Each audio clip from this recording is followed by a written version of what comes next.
Hey, what is up, Bills fans? This is Ismael Monero. I've been trying to get into this video thing where I make videos and, break down games. And I've been trying to figure out a point when I can kind of get into a groove and actually do like a weekly thing. Or even maybe, a couple times a week, before game, after game. And I haven't really figured out when I want to start, how I want to start. But, there's no better time than now, right? I've done some before, but it was always sporadic, and I've been in the groove and out of the groove, and I'm ready to get in there, right? And what better time than after we go 13-3? What better time than right before we go to the playoffs? What better time than Josh Allen, Isaiah McKenzie, Stephon Diggs, our whole offense just killing it. How about finding another running back? And Antonio Williams. There is a lot to be happy about as a fan of these here Buffalo Bills. So I figured, why not? I got an hour drive. I can set my phone down. I don't even have to look at it. I can just focus on the road, listen to my GPS, and tell you guys about everything that's been going on. Our Buffalo Bills went out there against a division rival. Okay? And allowed 26 points on the board. Granted, in said game, no Tre'Davious White, no Mario Addison, no Jerry Hughes. And then in the second half, no Micah Hyde, no Jordan Poyer, no Matt Milano, no Tremaine Edmonds. This was our B team for a whole half of the game. Second half, no Josh Allen. We had no Stephon Diggs, no Singletary, no Moss. That turned out to be an eye-opener with those two. We'll get into that, though, too. And our starters, our starting offense scored 28 points, which is enough by itself to beat Miami, who scored 26. Only 3 in the first half. Or was it 6? It might have been 6. I put up enough in the first half alone with our starting offense, still mostly a B team defense, to beat Miami just in the first half. Then our B team offense goes out there, puts up 14 points. Isaiah McKenzie returns a punt return for another touchdown, and then Josh Norman snags one, pick 6. We put up enough points in the second half to beat them. Right? So their whole game equaled one half of ours. Pick a half, don't matter. Right? I just want to say this now. I'm pretty comfortable with Matt Barkley as our backup, just in case something happens. I'm pretty comfortable with him. He was out there without Stephon Diggs. He was out there without our starters. And he lit it up. Were his numbers eye-popping? No. But it was Miami's starting defense. Byron Jones, Xavier Howard, all their starters out there against our backups.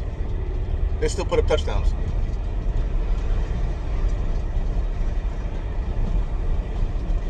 It's amazing. It's amazing what happened. Actually, now thinking about it, I might be wrong. It might have been 21-6 or 21-6 going into the half. Either way, our team went out there and lit them boys on fire. Right? This was a massacre. They had no business being on the field with us. Right? No business being on the field with us. And we showed it. There's a huge gap between 1 and 2 in our division. Huge gap. 3 games.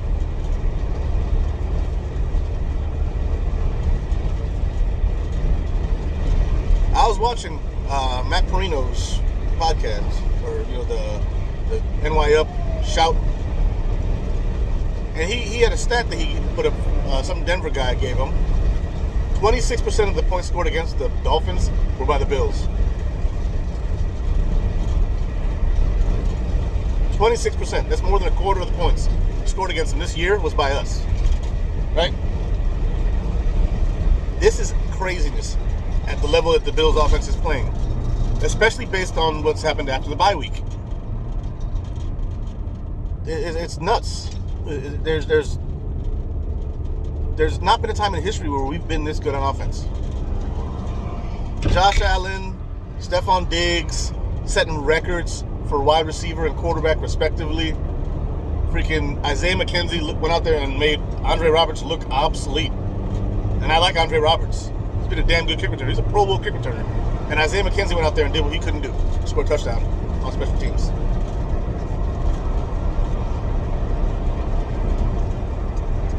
Dane Jackson was out there all game. And he looked so good. So good. Josh Norman had an up and down game. He had that DPI in the end zone. People were like, come on, Josh. He had that one play where, Devontae Parker kind of got over on him. But that was a play where it was super tight coverage. Coverage couldn't have been any better, and Devontae just made a play. Right? And then the pick six happens. You're like, oh, okay. All right, Josh. We are going to be fine in these playoffs. We're going to be better than fine. We're going to be excellent. We're going to go out there and we're going to smoke the Colts.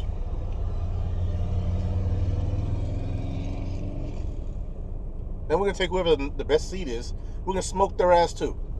Whether it's the Titans, the Steelers, whoever it is, doesn't matter. Now, people have been scared about the Titans. I'm not worried. We played the Titans earlier this year and they smoked us, right?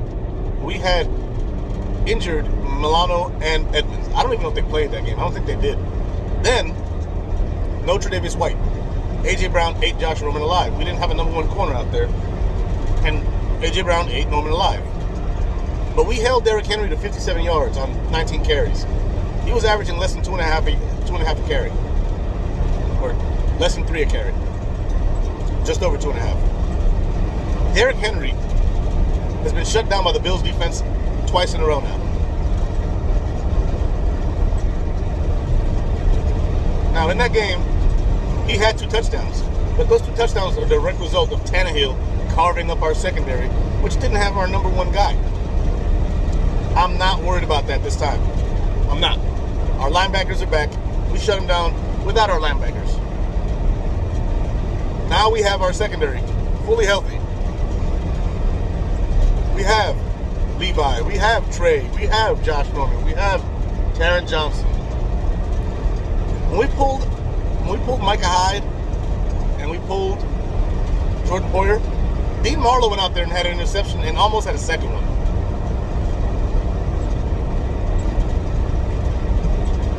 I am not worried at all. At all. Right? And that's just on defense. The depth we have, I'm not worried. We're going to shut down Phillip Rivers. The only thing we got to worry about from the Colts is Jonathan Taylor. And the level that Josh Allen's playing, he just carved up the number one defense. Matt Barkley went out there and played well against them.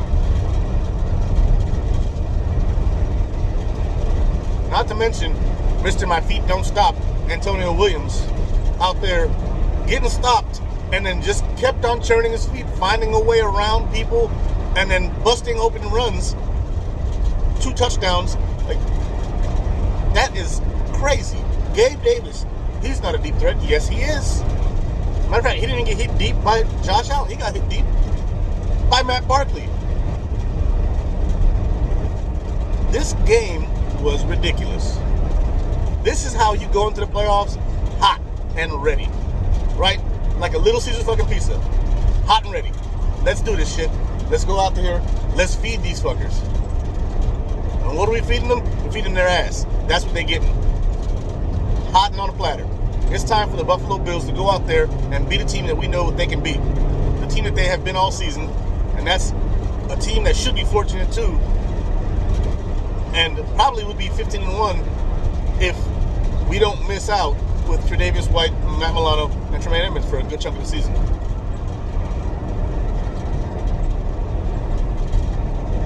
We won 5 games without John Brown. No smoke, no matter. We're good. Davis will pick up the slack a little bit.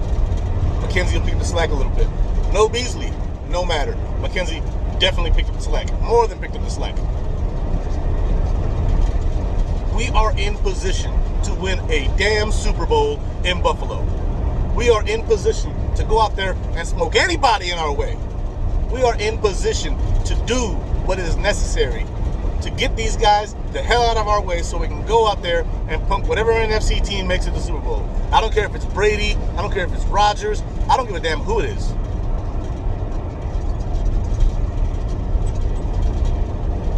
Doesn't matter. We're going out there and we're punishing whoever it is. Doesn't matter. I've been saying praises for this coaching staff and Josh Allen since he got drafted. Although in his first season, it was not a great season. However, he showed flashes, and he was a rookie with no weapons and no line. 52%. I don't know what you expected. Then you give him John Brown, Cole Beasley, his completion percentage jumps from 52 to 59, 58.8, whatever. I'll round up, don't matter. Right? 52 to 59. This year, 69%. 69% completion percentage.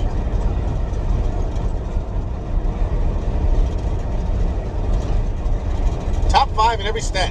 4,500 yards, most in Bills history. Most passing touchdowns in Bills history. Let's not forget the rushing touchdowns for Josh Allen, right? The man accounted for 80+% of our scores. 80+% of our scores. And now our defense is peaking at the same time. And now we found a running back who was on our practice squad all year who may be worthy of taking the spot from Singletary and Moss. Who both of them I like. I like both of them. But who has been more effective than Antonio Williams?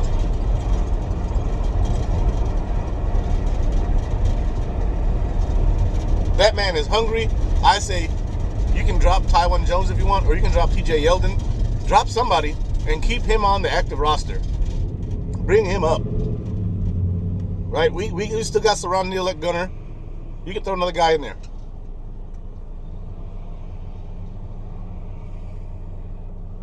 The Bills are for real. We thought they were for real before. We know now. No team destroyed the Dolphins this year like we just did. Starters and backups had field days. We just had smoked tuna for our last game of the season, and we didn't even try. Didn't even have to fucking try. The Bills are ready. The Bills are elite. Josh Allen is playing at an elite level. He may be the MVP. He may be the MVP. Willie, it's probably going to go to Aaron, but Josh Allen might be the damn MVP.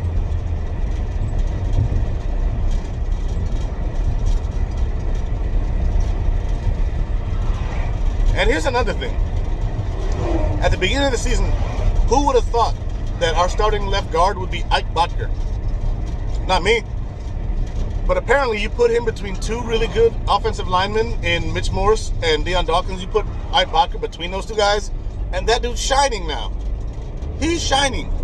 If you'd have told me something about Ike Boettger in the beginning of the season, I would tell you shot a turd all day long. At the end of the day, it's still doo-doo. Nah. Apparently, there was a little bit, of a diamond or a ruby or whatever kind of gem you want to equate him at, because I wouldn't call him a diamond. But there was something in that doo-doo that we got right out of that turd. Ike Boettger might earn himself a little contract next year.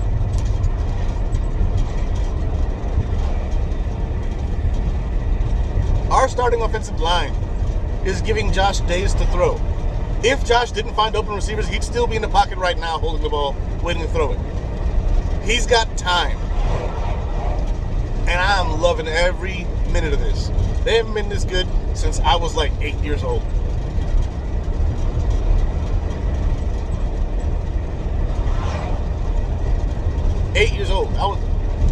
When the Bills went to their first Super Bowl, the 1990 season, I was 6, 7, 8, and 9 years old when they went to Super Bowls.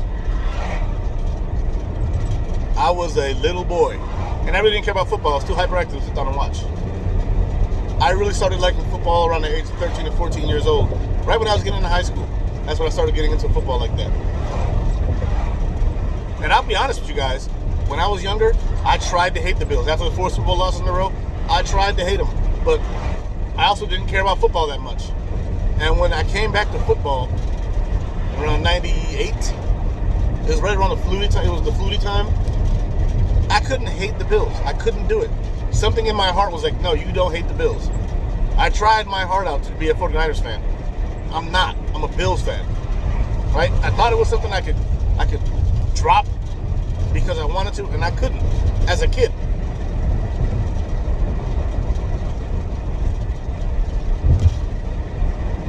I do like the Niners, though. I always have. I like them, but next to the Bills, fuck them. I'm a Bills fan. I was born a Bills fan. I'll die a Bills fan. I tried to not be one. It couldn't happen. I couldn't do it. Just couldn't. No matter how bad we got with Todd Collins,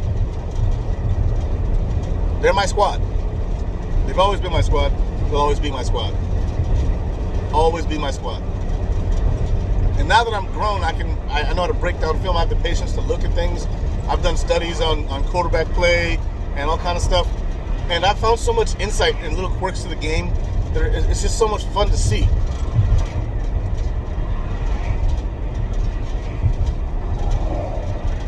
Coaching and front office, you got to be one hell of a puzzle solver for that. Look at our offensive line. It was a puzzle all year. We were trying to fit pegs that didn't fit in the right spots, trying to fit puzzle pieces here and there. They didn't belong. Brian Winters didn't belong. Quentin Spain didn't belong. Ike Botker's playing better football than both of them. I'm just sold on this staff. Are they going to make every move and be perfect in every move? Absolutely not. No one is. But you cannot deny that from 2017 to now, the complete turnaround that has been our Buffalo Bills. I remember fans telling me that Sean McDermott took Rex Ryan's team to the playoffs.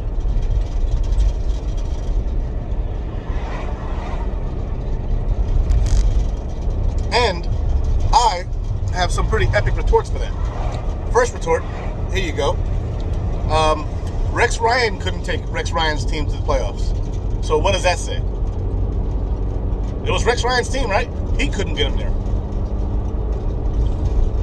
And no, it wasn't the same exact team as Rex Ryan's. More than half the starters from Rex Ryan's time were gone. Right?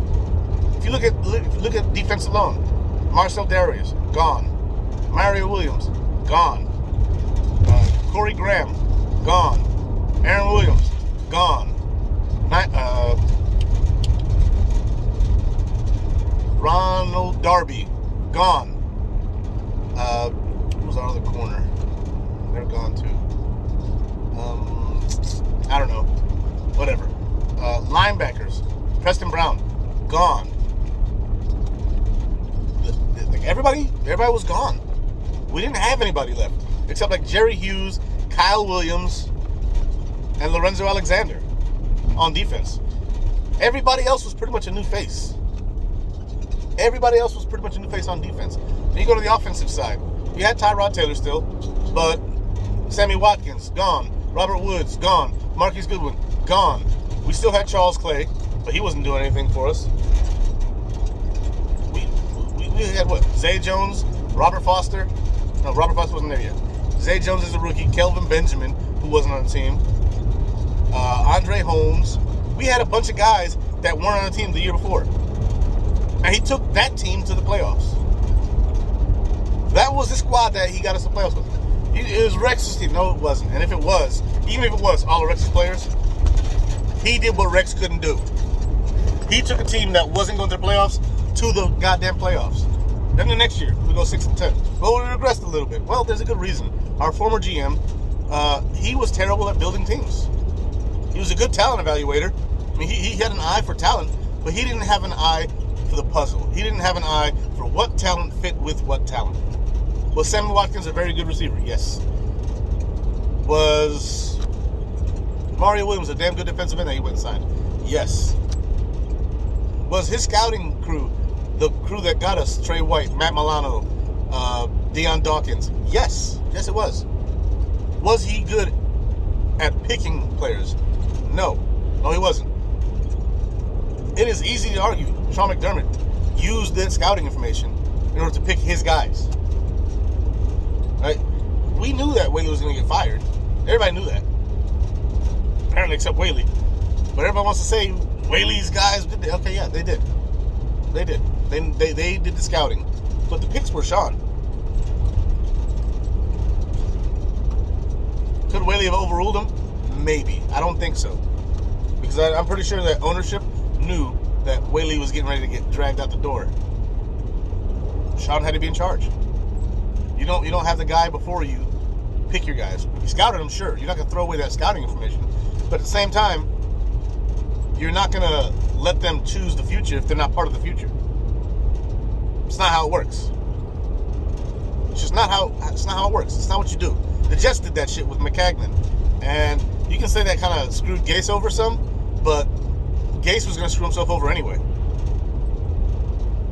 Terrible coach. Now he's fired. Oh well, don't care. As long as they don't get Dable over there in the Jets, I'm not that worried.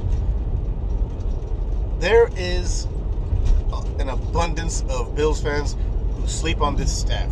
And I hope they're no longer sleeping, because we're 13-3, won the division for the first time ever in 25 years, and we have swept the division for the first time in history.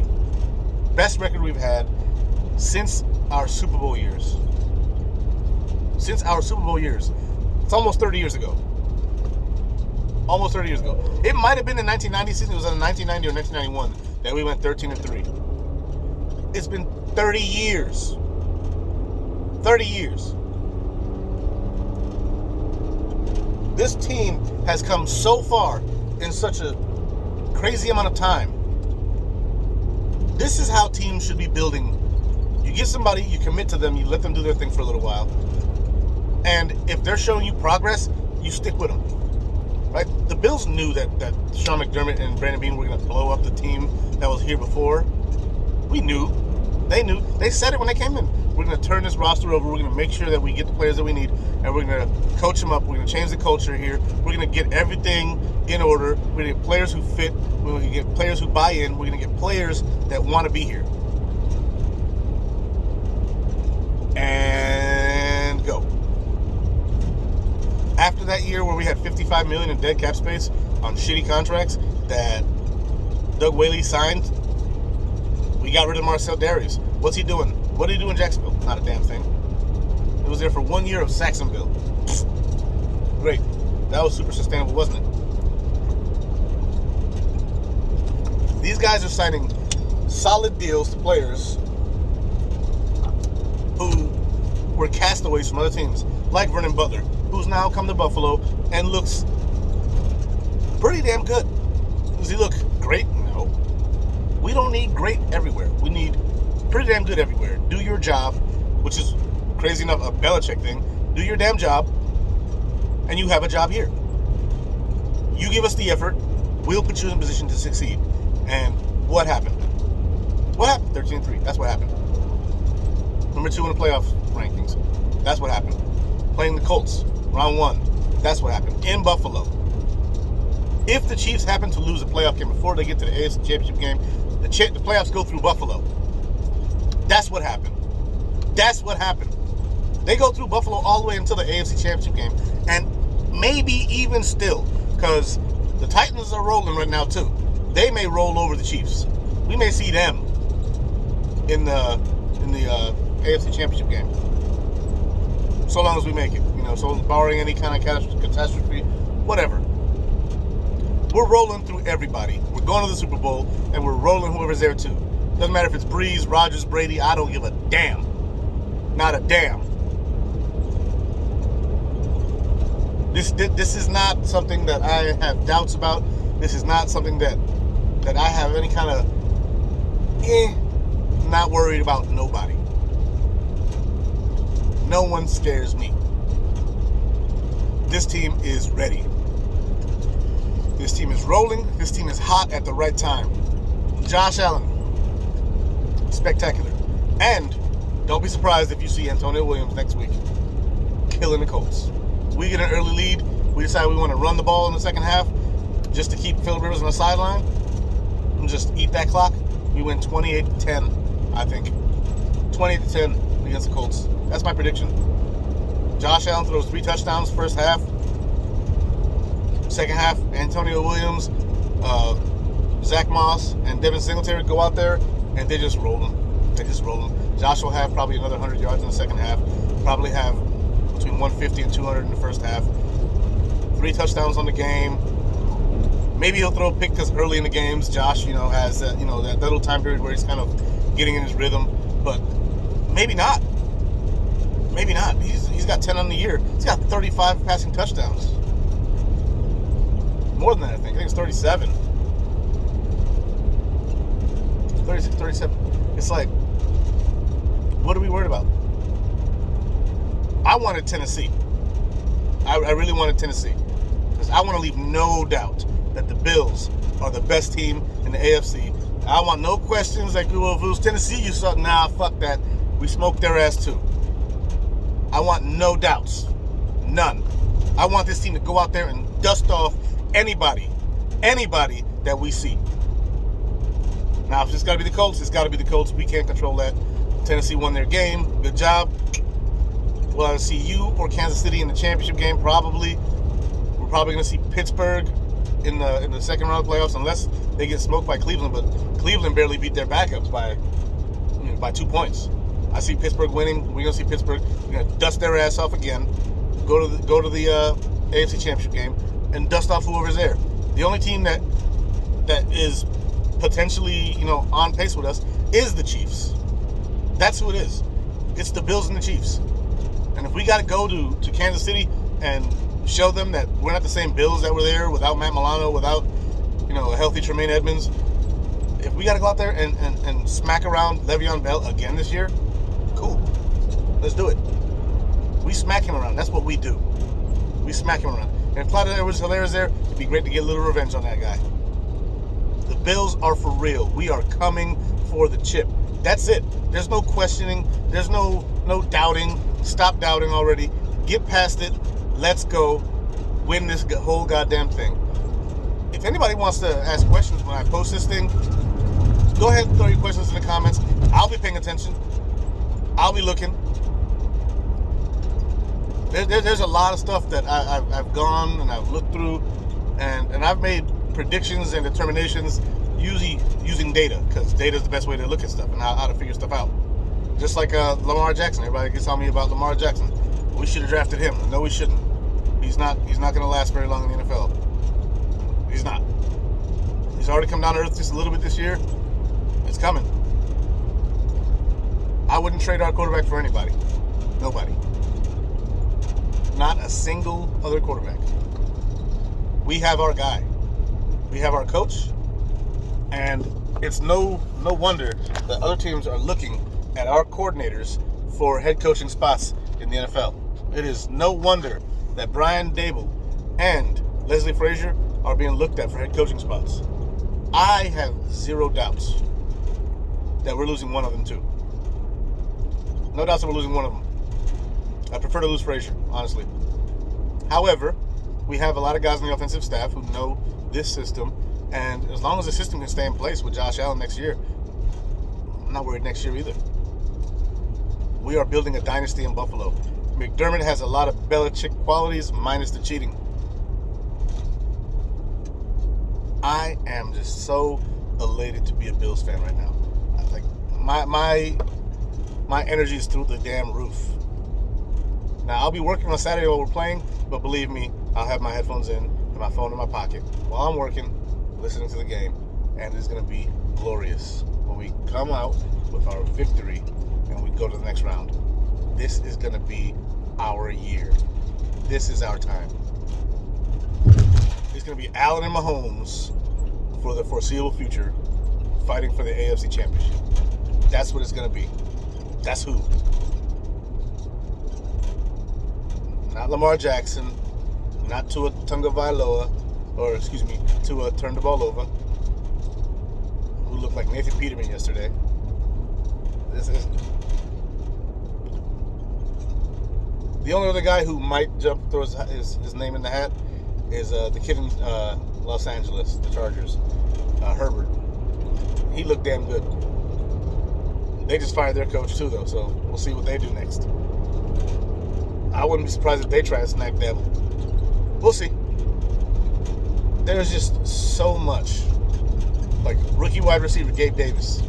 Excellent year. 7 touchdowns this year. more than 600 yards. Cole Beasley had almost, he was like 40 yards away from 1,000 and he got hurt.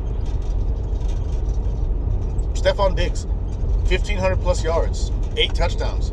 Dude broke all of the Buffalo Bills receiving records for a single season. He leads the league in catches and yards.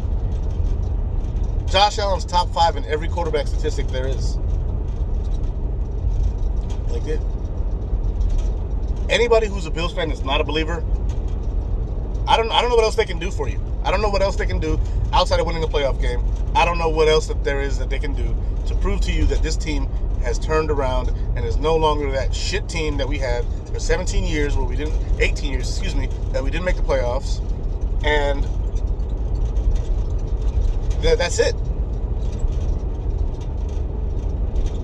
3 of the last 4 years, we had the playoffs. 17 years prior, no postseason. 18 years prior, whatever. There's so much to unpack with this team, and I'm ready for it. Anybody's got some questions? I can throw some out there. If there's anything people are concerned about, say it. But don't be mad when somebody crushes your argument with logic. Now, if they can't, like, yeah, you're right, that's a hole. Shoot, maybe Blocker isn't as good as, or shoot, if you're worried about Mitch Morris because of concussions, I'm not that worried.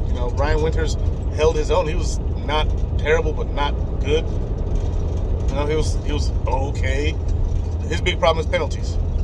So if Mitch Morris goes down again, you slide Feliciano back in the center, and you put Winters back in there at guard, or if you want Ryan Bates in there at guard, I'm cool with that too. I like Ryan Bates. I'm just so pleased with the way this team is gelled, and that's what has happened. Beginning of the season, we were all confused and discombobulated. We have no idea where anybody was doing. What we were trying to figure shit out. The offensive line, people were like, we shouldn't be shuffling the line. Thank God we shuffled the goddamn line. Thank God we shuffled the line, because now we have the starting 5. I was one of those guys in the draft. I wanted Laviska Shenault. I'm cool with Gabriel Davis now. I am absolutely positively 100% fine with Gabriel Davis now. These guys are just doing so well. Mistakes here or there, that's going to happen. But I'm not going to crucify anybody on one mistake. I'm not going to crucify Josh Norman for a DPI in the end zone that was really mostly hand fighting. If not for one little grab on the jersey that looked like it was kind of incidental, that's not a DPI. Then he redeems himself with a pick 6. Come on, man. If we lose Poyer or Hyde, I'm perfectly fine with Dean Marlowe going in there. If Allen, gets a concussion or something, I'm fine with Barkley going in there and finishing the game. I don't think he's going to be doing anything as a starter, but I'm fine with him in relief. There's no reason to doubt us anymore. There's none. Let the media do that shit. In this house, no doubt. No doubt.